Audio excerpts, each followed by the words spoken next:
नमस्कार दोस्तों, मैं सनी शर्मा फिर से हाजिर हूँ अपने चैनल सनी नाद में। स्वागत करता हूँ सभी भाइयों का। आज मैं फिर से हाजिर हूँ कि नई जानकारी कि रुष्ट देवता को कैसे मनाएं कि देवता की सवारी भी मेरे ऊपर आ जाए और मेरे वचन भी पूरे हुए। दोबारा से अगर किसी की चौकी बंधी हुई है, अगर किसी के पास देवता था उसका एकदम से सिस्टम रुक गया, तो दोबारा उसके ऊपर इस देवता की कृपा होनी चालू हो जाती है। दोबारा देवता वचन पूरे करने लगता है। बस आपने इन नियमों की पालना करनी है और वीडियो को बिना स्किप करे देखना। 6 मिनट का वीडियो है ये, आपने पूरा इसको समझना है। अगर चैनल पे पहली बार आए चैनल को सब्सक्राइब करना, बेल को क्लिक करना। 3 और चैनल है मेरे, गुरु गोरखनाथ, शिव गोरक्ष, 984 से। तो बाकी की डिटेल जो है वो डिस्क्रिप्शन बॉक्स में ऑलरेडी डाली हुई है मैंने। और ज़्यादा इन्फॉर्मेशन में पेड ग्रुप में ऐड हो सकते हैं, जिसकी पर मंथ फीस 1150 है। और मैं आपको बता रहा हूँ, इंटरनेट के दुनिया में कोई मेरा गुरु का, कोई चेला का गुरु नहीं, किसी के झांसे से मत फंसना। यहाँ पे जितने वीडियो बनाए जाते हैं अपने ज्ञान के आधार पर बनाए जाते हैं।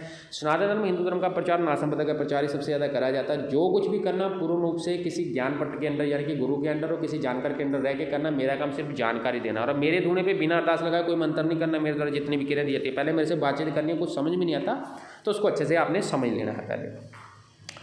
और बाकी जहाँ पे जो वीडियो बनाए जाते हैं किसी को अपमानित करने, किसी को दुखी करने के लिए, किसी धर्म को बोलते हैं, मैं सभी धर्मों का आदर सत्कार मान करता हूँ। सभी स्त्रियों का, सभी भाई बहनों का जो है मैं आदर सत्कार मान करता हूँ। तो किसी के मन को ठेस पहुँचाने के लिए मैं सिर्फ ज्ञान के माध्यम से ही आपने इन वीडियो का प्रयोग करना, ज्ञान के लिए ही आपने इन वीडियो को देखना है, समझना है। फिर आपको कुछ दिक्कत लगती है जब आप शुरू करोगे, तो स्टार्टअप में आपने यहाँ पर अरदास लगवानी दोनों में, फिर आपने इन चीज़ का करना, चाहे आपके गुरु है नहीं है।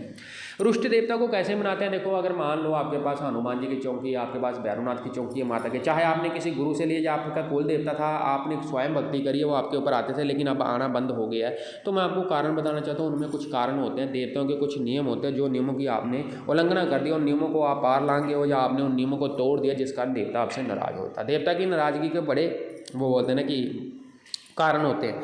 देवता की नाराजगी जो होती है उसमें बड़े प्रकार की वो बोलते हैं कि नियम आते हैं, उनमें से आपने कोई ना कोई नियम तो तोड़ा है। आप चाहे लड़का हो चाहे लड़की हो। इन्हीं केस में एग्जांपल के लिए बता रहा हूँ, भैरव बाबा या काली माता का ले लेते हैं, दोनों के बारे में बता देता हूँ। अगर आप चाहे आप लड़का हो चाहे लड़की हो, ये नियम दोनों के ऊपर अप्लाई हो गए। अगर आपको पता है कि आपके ऊपर माँ काली की कृपा है, लेकिन काली माता आपसे नाराज हो गई है या आपके ऊपर नहीं आ रही, चाहे आपका कुल देवता, चाहे कुल देवी है, चाहे आपके पितर है, चाहे कोई भी देवता है, ये सबके ऊपर एग्जाम्पल के लिए बता रहा हूँ मैं, सिर्फ नाम लेके माता का चीज़, ये सबके ऊपर अप्लाई हुई है। आपको पता है कि वो आपसे रुष्ट हो चुकी हैं, तो आपने करना क्या होता है देखो, मैं आपको बताना चाहता हूँ। आपने सर्वप्रथम सबसे पहले जब माँ काली कलकत्ते वाली का आपने सिस्टम करना है, जब वो नाराज़ हो जाती है आपसे, तो आपने क्या करना, आपने एक अरदास लगानी होती है बाबा भोलेनाथ के आगे। आपने बाबा भोलेनाथ, कोई भी देवता रुष्ट हो या, आपने सिर्फ पहले सबसे पहले भोलेनाथ ने शिवलिंग पे जाना है। एक तो आपने शिवलिंग की सेवा करनी होती है। उसमें आपने सेवा कैसे करनी है, आपने 41 दिन लगातार शिवलिंग के ऊपर जल चढ़ाना होता है। आप चाहे जल चढ़ाने का जो समय मैं आपको बता दूं, आप 11 बजे से, सुबह के 11 बजे या 12 बजे से पहले कभी भी चढ़ा सकते हो, कोई दिक्कत वाली बात नहीं है। शाम को नहीं चढ़ेगा, सुबह सुबह ही चढ़ाना। कोशिश करो कि 11 बजे से पहले इस चीज़ को आपने निपटाना होता है। आपने 5 अगरबत्ती लेके जाना होता है, या अगरबत्ती नहीं लगा सकते हो तो धूप लेके जाना, वहाँ पे धूप लगाना और सिर्फ शिवलिंग के ऊपर आपने जल चढ़ाना होता है। सर जल चढ़ाना, वहाँ पे बैठ के आपने 108 बार वहीं पे शिवलिंग पे जल चढ़ाते हुए आपने 108 बार ओम नमः शिवाय इस मंत्र का आपने वहाँ पे जप करना होता है। आप चाहो तो रुद्राक्ष की माला ले जाओ। अगर जप आप ज़्यादा करते हो तो इसके साथ आपको भोलेनाथ की भी कृपा मिलेगी और आपके ऊपर जितने प्रकार के बंधन होंगे सब बंधन टूट जाएंगे। चाहे आपके ऊपर गुरु का बंधन लग रहा हो, चाहे किसी ने बंधन मारा हो, चाहे आपके ऊपर कोई प्रकार का, इससे तंत्र नहीं कटेगा। तंत्र काटने के लिए लोग प्रयोग मत करना, क्योंकि दुनिया थोड़ा ज़्यादा पढ़ी लिखी, ज़्यादा बुद्धि लगाती है। जो उपाय सिर्फ देवता को प्रसन्न करने के लिए है, देवता को मनाने के लिए है। रुष्ट देवता दोबारा से आपके ऊपर आ जाए, आपके ऊपर झटका मारना चालू कर दे, आपकी सवारी चौकी खुल जाए, उसके लिए ही ये उपाय है। ना कि इससे तंत्र नहीं कटेगा कि आपके ऊपर मसानी चल रही, मसान दोष है कोई है तो आप उसको काटने के लिए लगा दो। ऐसा कुछ मत करना, नहीं तो आप फंस जाओगे।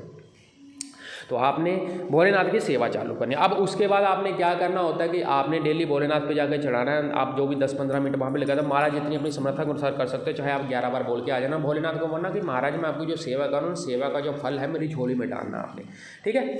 आपने सिर्फ एक ही अरदास उनके आगे रखनी है कि मैं जो शिवलिंग की सेवा कर रहा हूँ, इसका जो फल है मुझे मेरा देवता वापस चाहिए, मुझे आपकी कृपा से वो वापस चाहिए। आपको इस चीज़ का उत्तर जो विदिन 7 डेज मिल जाएगा, स्वप्न के माध्यम से मिलेगा। स्वप्न आपको कैसा भी पड़ सकता है, वो आप जिस ज्ञान पट से ज्ञान लेते हो, किसी के साथ जुड़ के लेते हो, आप उनको अपना सपना बता सकते हो। जब सपने आते हैं कि मुझे ये सपने आते हैं, ये इसका उत्तर बताओ, वो बताएंगे आपको कि इसका उत्तर क्या हो रहा है, आप सही चल रहे हो या गलत चल रहे हो। धीरे धीरे खुलेगा, एकदम से नहीं आएगा।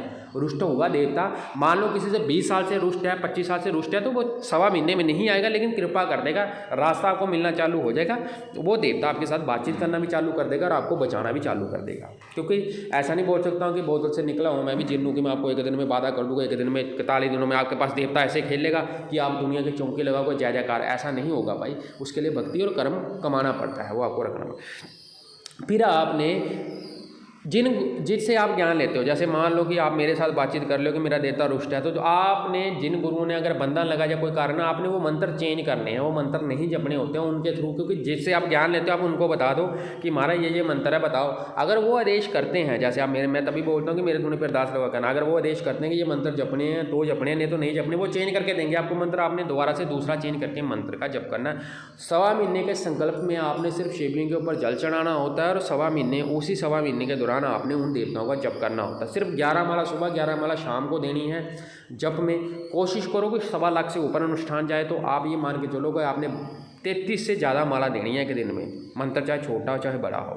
अगर शाबरी विद्या है उसका सिस्टम जब आप अरदास लगाते हो उसी में आपको बताया जाता है। ये चीज़ आप करोगे तो 100% आपकी जो सवारी चौकी है वो दोबारा आएगी, झटका भी पड़ना चालू होगा और आपके ऊपर नित्य जो वो बोलते हैं जो क्रिया है, आपके ऊपर जो भी प्रहार हो रहे जो तंत्र है वो ऑटोमेटिकली कटेगा। और भोलेनाथ स्वयं, भोलेनाथ के गण आपको आपके इर्द गिर्द, ये चीज़ आपको सपन के माध्यम से पता लग जाए कि मेरे इर्द गिर्द हो रहा चला, मेरे इर्द गिर्द कोई चीज़ घूमती है, और आपको भोलेनाथ स्वयं ये चीज़, आपको भोलेनाथ को मैं बता दूँ ये उपाय जो है स्वयं टेस्टेड है, ये करा हुआ कई बार, क्योंकि बुक्स में ऐसा ज्ञान नहीं दिया जाता है। तो सिर्फ मात्र आपने सिर्फ धूप लगाना और वही करना, और कभी ना कभी भोलेनाथ के मंदिर में आप सोमवार की सोमवार पंचमेवा का भोग लगा सकते हो, दूध से बनी मिठाई का भोग लगा सकते हो। बाकी जब आप अरदास लगाओगे बाकी आपको सारा उस वक्त बता दे सकते। वीडियो अच्छा लगे चैनल सब्सक्राइब शेयर करना। आदेश आदेश।